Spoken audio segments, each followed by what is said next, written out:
Question about what we think of the Oris caliber 111. Well, just like with the Oris caliber 110, it's a really long power reserve, 10-day, more or less in-house caliber. My reservation with it is that first, it's so big, you're never going to see it in a watch that's discreetly sized or traditionally sized.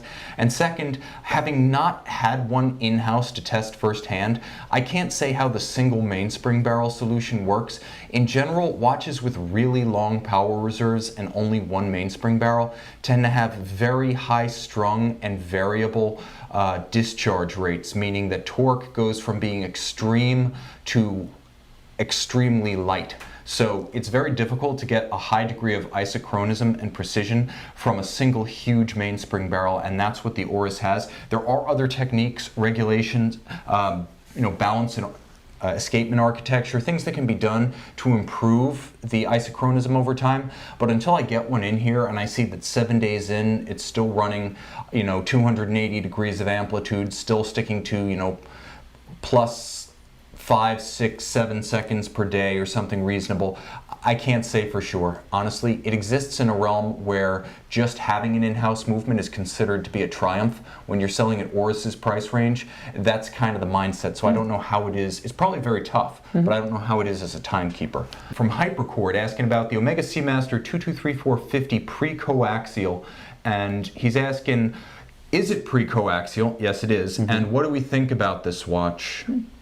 It's a GMT, I like it. Well, the thing is, it's a GMT in the 41.5 millimeter case.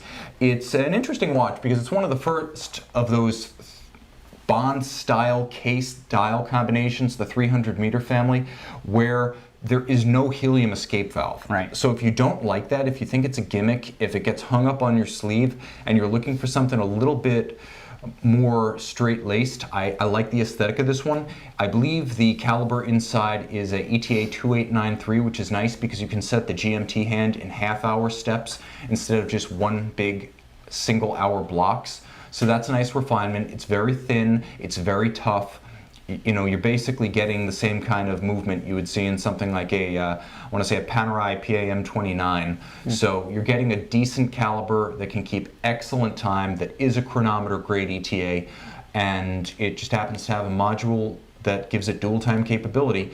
And with the 24-hour bezel, you can get those 3 concurrent time zones just like the Rolex GMT Master 2. Yeah.